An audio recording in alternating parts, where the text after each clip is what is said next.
This Family Life News podcast is made possible by the support of listeners like you. It's the Noon Report from Family Life, bringing a Christian worldview to what's happening in New York, Pennsylvania, across the country, and around the world. Weather with Kevin Williams, plus special features and reports with the Family Life News team. Now, here's what's happening.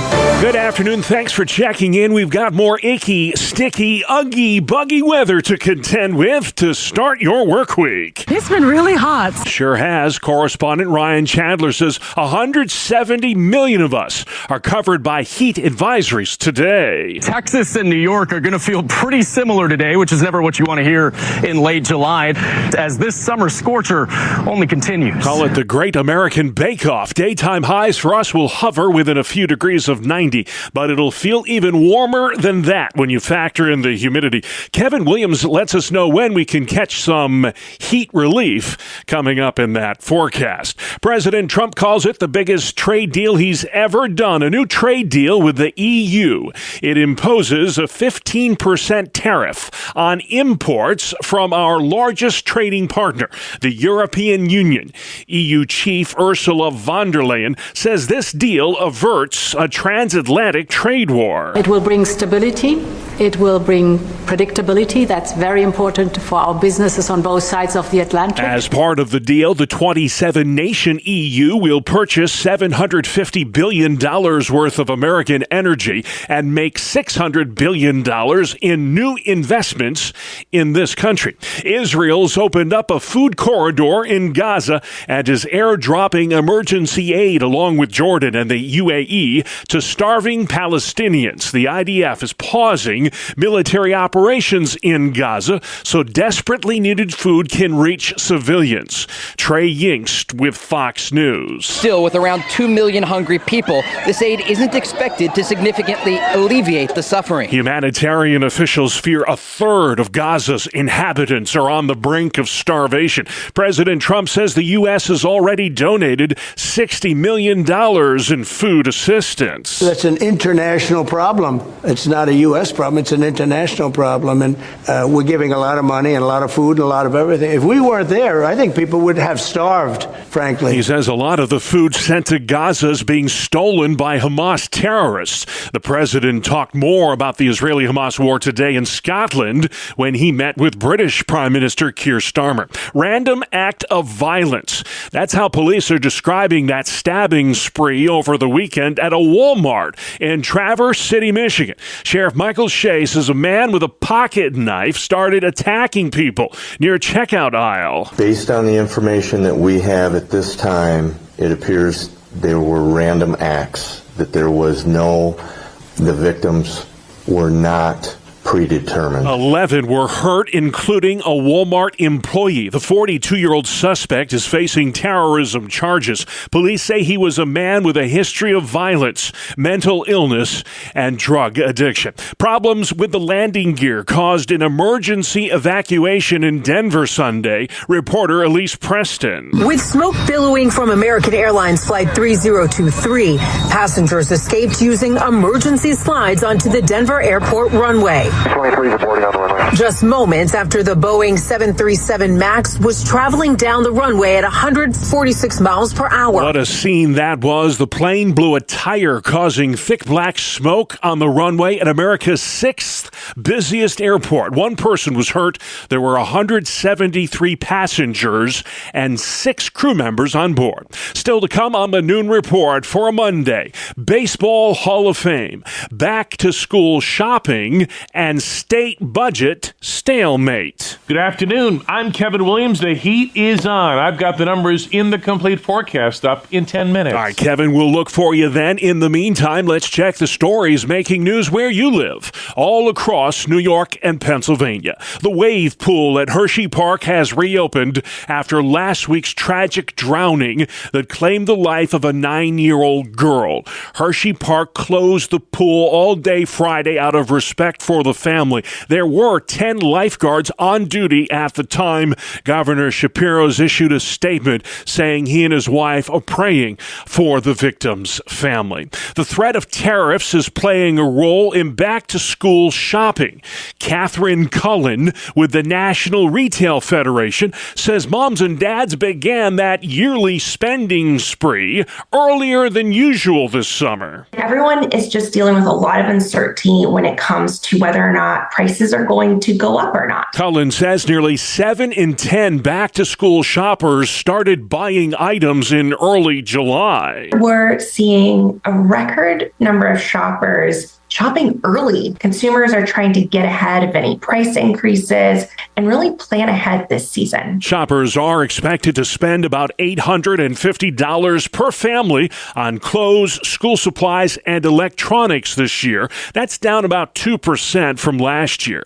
The budget stalemate continues in Harrisburg. Pennsylvania politicians have yet to reach a deal on a state spending plan. It was due a month ago. Family Life's Brian Query says funding for roads and bridges is taking center stage in the ongoing negotiations. A major holdup in Pennsylvania's overdue state budget centers on transportation and not just public transit.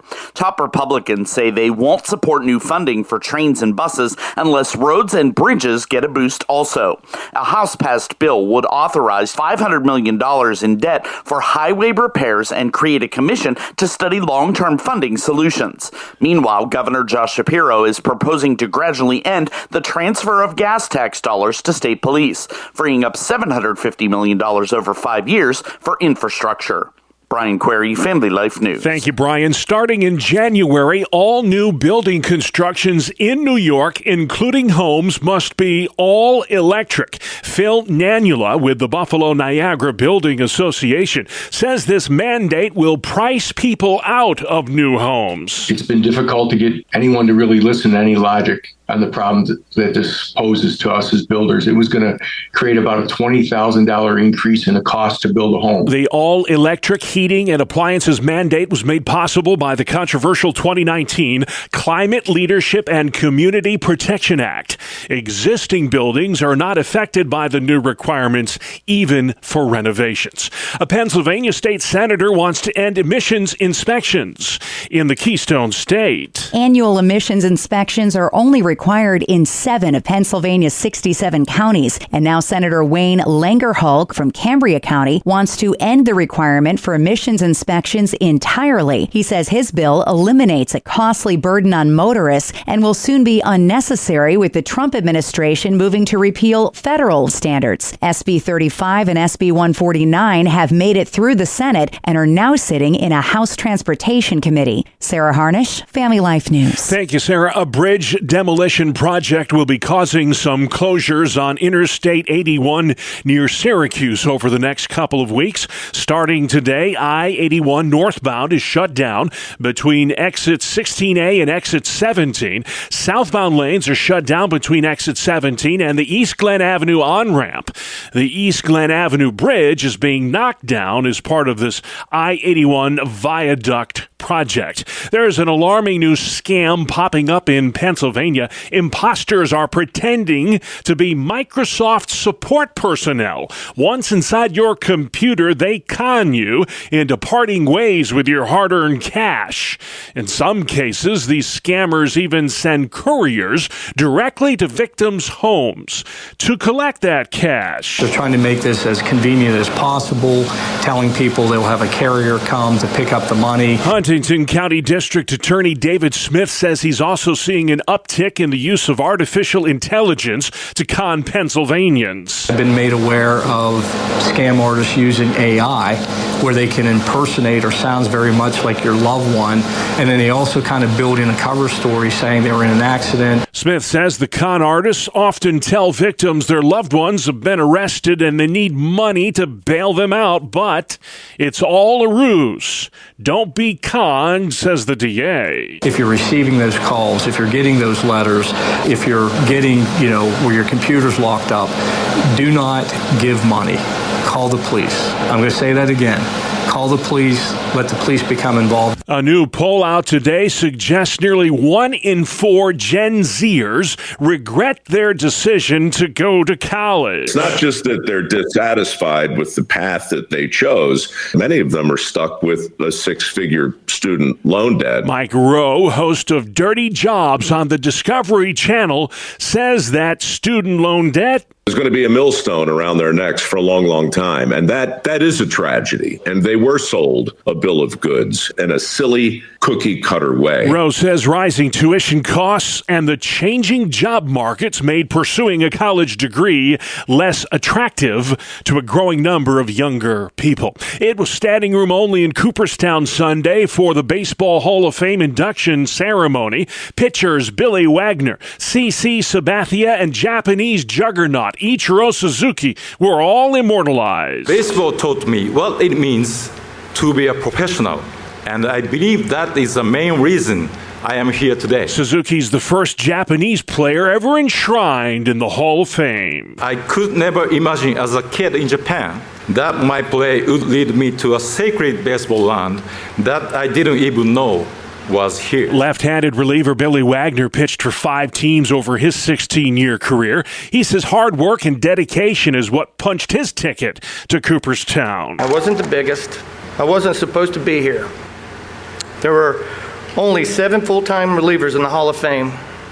Now there are 8. Wagner ranks 8th on the MLB all-time saves list. Former Yankee great and fellow lefty CC Sabathia gave credit to his mom for helping shape his baseball career. My mom is the reason I'm a baseball fan. And fans turn into players who sometimes turn into Hall of Famers. The Hall called 2 others during yesterday's ceremony. The late, great Phillies infielder Dick Allen, nicknamed the Wampum Walloper, and Pittsburgh Pirates legend Dave Parker, who died just a month before the induction ceremony. Both of them were also honored in Cooperstown on Sunday. We've got more sports next. It's the 2-minute drill on the Family Life Noon Report. The New York Mets have won 7 straight, knocking off San Francisco yesterday 5-3 in the finale of a 3-game set on the road. Ronnie Mauricio led the Amazons, going 4 for 4 at the plate. Juan Soto belted home run number 25 on the season. Edwin Diaz notching his 23rd save. The Mets sit atop the NL East with a record of 62-44. The Yankees salvaged their series finale against the Philadelphia Phillies, 4-3 your final in the Bronx. Carlos Rodon got the win, striking out 8 over 5+ innings. Ryan McMahon went 2 for 3 with a 2-run double. New York snaps a 3-game skid. Paul Skeens showing again why he's one of the best pitchers in the bigs. The Pirates righty shut out Arizona 6-0 your final from Pittsburgh. Skeens struck out 9 over 6 innings. The Pirates have won 5 of their last 6. The Buffalo Bills back in action today as they start their first full week of summer training camp at St. John Fisher University in Pittsford, New York.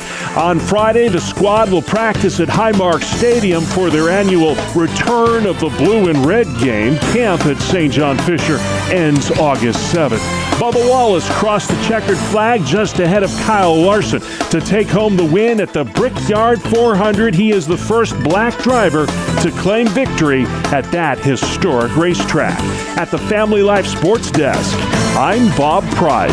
And still to come on the Noon Report, EU trade deal, heat relief by midweek, and a ministry that's making a difference in Pennsylvania's northern tier. Welcome to Breakpoint, a daily look at an ever-changing culture through the lens of unchanging truth. For the Colson Center, I'm John Stonestreet. Back in 9th grade, I was a knucklehead. Even worse, I was a Christian school knucklehead. Those are the worst kind.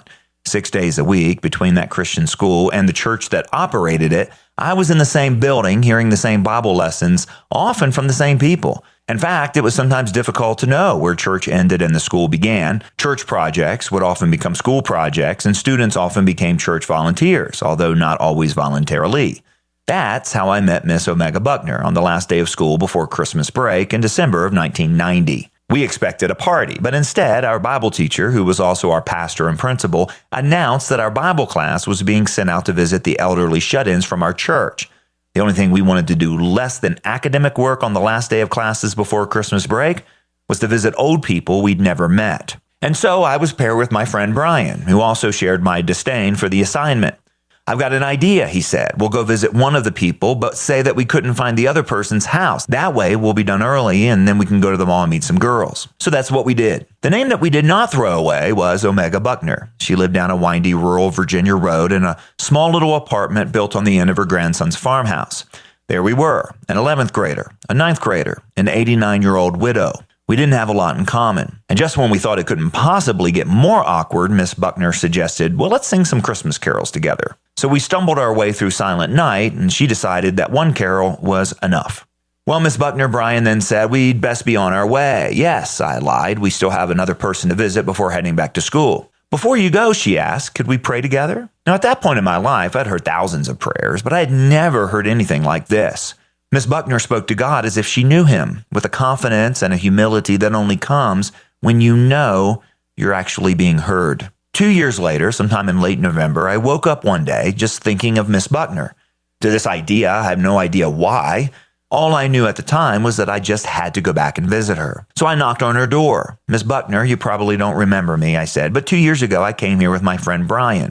John, she replied, I prayed for you this morning. Miss Buckner prayed for me every day for the rest of her life. I visit her quite often after that. And to this day, I have no idea what all she has prayed me into or out of. The very last time I saw her, we did not say goodbye. Instead, we said, I'll see you in heaven. Years later, I returned to the same Christian high school as the graduation speaker. I told how, at age 14, I met an 89-year-old woman that God used to change my life. When I said her name, I saw tears and smiles fill dozens of faces all across the auditorium. And that's when I realized that I wasn't the only one who had a Miss Buckner story.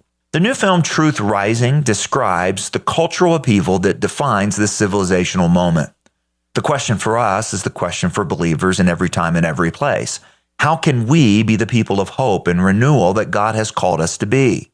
And whenever I think of that question, I always think of Miss Buckner, who was faithful in the very small place where God had called her.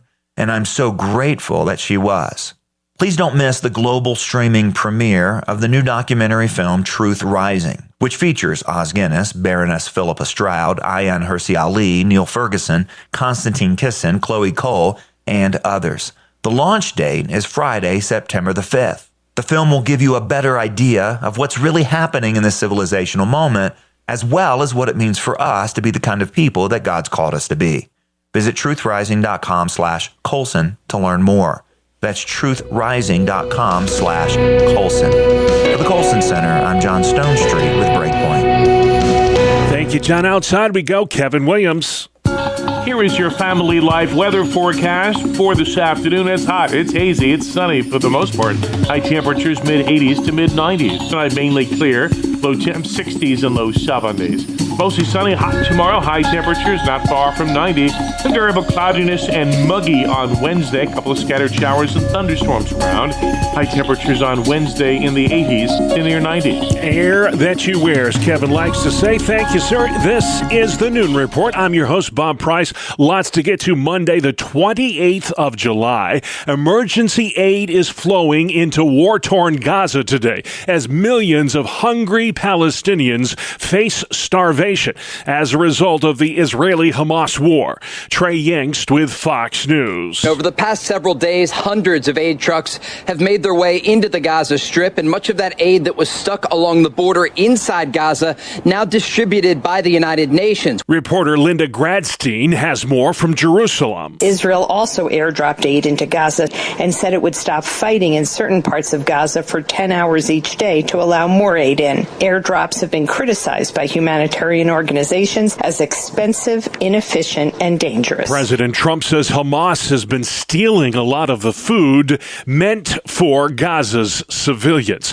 The Trump administration struck a new trade deal with the 27-nation EU, our largest trading partner. President Trump making the announcement in Scotland. This was the big one. This is the biggest of them all. EU President Ursula von der Leyen. It's a big deal. It's a huge deal. She says this deal averts a transatlantic trade war. The EU's agreed to invest billions into this country and purchase our energy products as well. Barring a deal, the president's tough new tariffs on over 100 nations will take effect Friday, August 1st. According to the Yale Budget Lab, those tariffs could mean an extra $2,700 in added costs for the average U.S. household. Still, Commerce Secretary Howard Lutnick thinks those tariffs will pay off in the end. $1 trillion of revenue will come into the United States of America, reducing our deficit. So I think if you take a look at the whole thing, it's going to be fantastic. President Trump talked more trade today when he met in Scotland with British Prime Minister Keir Starmer. Congress considering new safeguards for the organ transplant system. Correspondent Michael Wallace. An investigation found in dozens of cases patients were prepared for organ donation even though they showed signs of life. In Kentucky, a drug overdose patient started moaning as he was being wheeled into the operating room. All those transplants were canceled in time, but House Energy and Commerce Committee Chairman Brett Guthrie says those close calls have convinced some organ donors to drop their names from donor registries. I'm an organ donor, but we have to address what's before us, and so we can have confidence in the system. More than 100,000 people are on the U.S. transplant list. Each day, 13 of them die while waiting. Michael Wallace in Washington. Reporter Erica Herskowitz is in Cooperstown today with details on the newest entries into the Baseball Hall of Fame. Among those enshrined, Ichiro Suzuki, Billy Wagner, Dave Parker, Dick Allen, and longtime Yankee starter CC Sabathia. Thank you to the baseball writers. Thank you to the fans out there. And thank you most of all to the great players sitting behind me. I am so proud and humbled to join you as a Hall of Famer. Sabathia, Suzuki, and Wagner were elected by the baseball writers. Allen and Parker both posthumously by the Classic Baseball Era Committee. Erica Herskowitz in Cooperstown, New York. This is the Noon Report for a Monday on Family Life.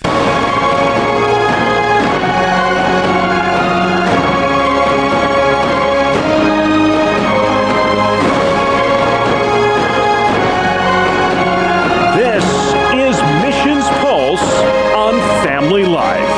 Mondays, during the Noon Report, we spotlight ministries that are making a difference where you live, across the country, and around the world. This week, we're spotlighting Three Springs Ministries in Tioga County, Pennsylvania. Our guest is Executive Director TJ Arndt. Three Springs has been in ministry since 1984, so about 41 years here in July. Yeah, and we are located in Nauvoo, or Morris Township, and we offer all kinds of experiences. We have horse camps, and then we also have the Link Hill Inn. It's an adult retreat center, and then we have the farm, which is often more youth and family retreats. We have a bus mission and travel ministry, and we have One Life. It's a 9-month Christian gap year program that we host here at Three Springs.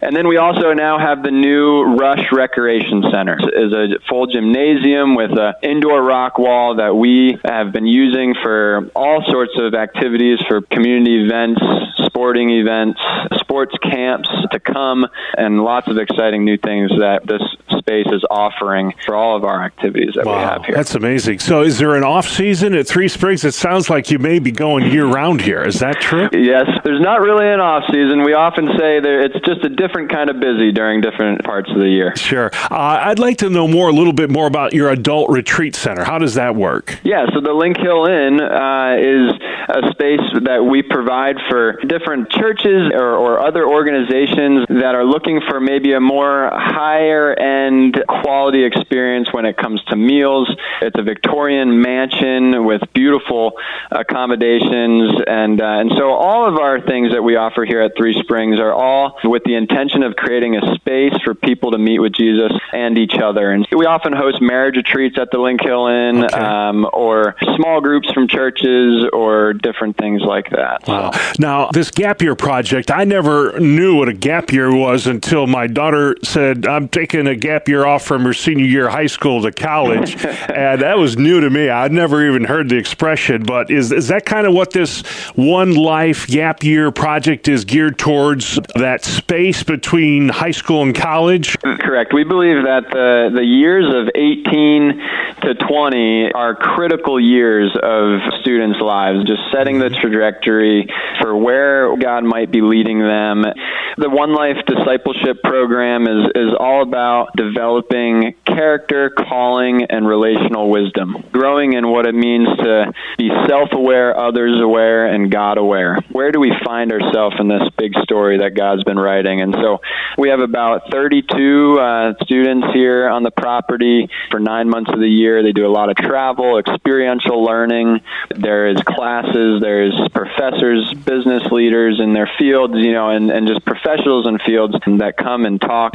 And so these students, they leave with college credit, around 30 credits that they receive on the year. We talked to a lot of camp directors over the summer. I don't remember one that's got this much going on. I mean, when you think of family camps and horse camps and church retreats, the adult retreat center, the gap year program that you've got going on there, is that something that you do by design, or is that something where you've had to kind of diversify, for lack of a better term, when it comes to the camping experience?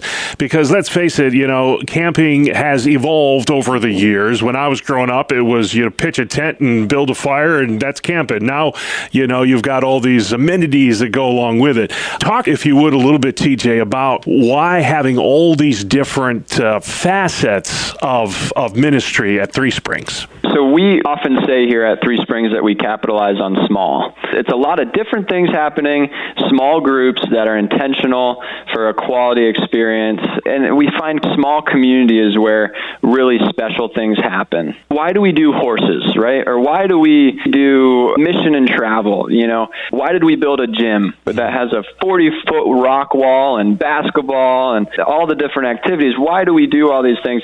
We want to meet people where they're at, providing a space where they can feel comfortable and meet them there, and that's where God meets them, where moments at camp turn into movements in their life. Amen. And so we don't want just mountaintop experiences at camp. We want great experiences, but we don't want this to be the summit, right? So we want to create experiences that launch them to continue this journey in following Christ. Yeah.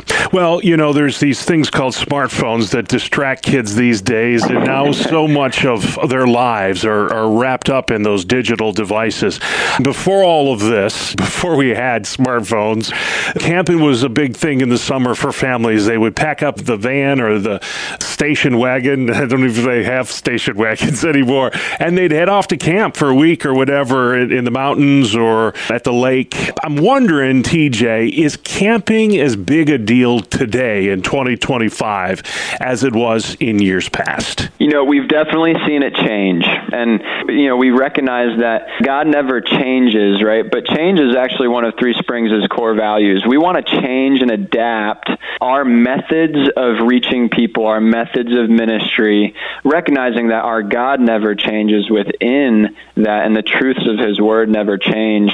But we want to constantly be thinking, what can we do to go toward? We want to adapt, and so if there's something that an organization, a church, youth group is interested in doing, we want to be all about that conversation. How can we make that happen, and create an experience that is meeting people where they're at? And so is it different? Yes. I think it is different. There's been waves of kids being more interested in adventure and high activity type of experiences. But I think there's some of that coming back, extreme sport type stuff. And so there's definitely shifts and changes, and we're here to shift with it, but not shifting our values. Amen. That's a wonderful approach to it. I coach sports, and I tell the kids, if I don't accomplish anything else this summer, at least I got you off those phones for a couple hours a day. Yeah. and I will say, too, for our 9-month discipleship program, them, technology is something that they talk about quite a bit. They don't have their phones except for Sunday afternoons. Yeah, and I imagine at the end of that week, you probably don't have a lot of kids saying, "Boy, that was a mistake, not having my phone." Right? Yeah. They don't miss it. They don't miss it when you stop looking down and you start looking up. That is T.J. Arndt with Three Springs Ministries in Tioga County, Pennsylvania. And this has been Missions Pulse on Family Life. Mondays during the Noon Report, we spotlight ministries that are making a difference where you live, across the country, and around the world.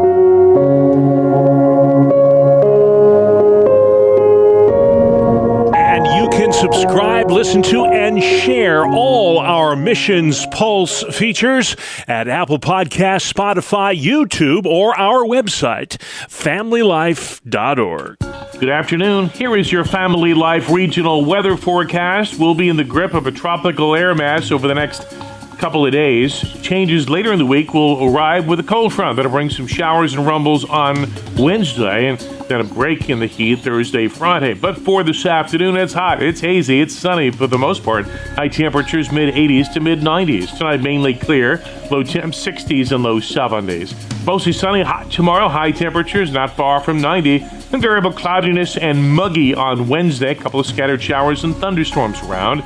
High temperatures on Wednesday in the 80s to near 90. All right, we'll be sitting in the stew for a couple more days. Thank you, Kevin Williams. And finally, from us at noon today, neighbor helping neighbor during a time of need in Niagara Falls. Check this out. That Western New York community recently rallied around its hospital after the air conditioning failed during one of the hottest weeks of the year. The Niagara Falls Memorial Medical Center was without AC from last Thursday until Saturday. And that's when local residents decided to pitch in and help out. They brought fans, a lot of fans, to help cool off the patients at that hospital. Hospital director Sarah Capon tells WIVB she's overwhelmed by that show of generosity. It really is a testament to the true spirit of the people of Niagara Falls and why Memorial Medical Center is not only an asset, but more importantly, the people here are an asset and stand behind one another. Way to go, Niagara Falls. Capon says the local Home Depot also deserves a lot of credit. It played a pivotal role during that healthcare emergency by donating the fans. More than 80 fans were dropped off at the hospital along with boxes upon boxes of popsicles for the patients until that AC was finally restored. And that's our world. The world we live in. Monday, July 28th. Have a wonderful afternoon. I'm Bob Price. Family Life News. You've been listening to the Noon Report, heard weekdays on Family Life. Thank you for listening.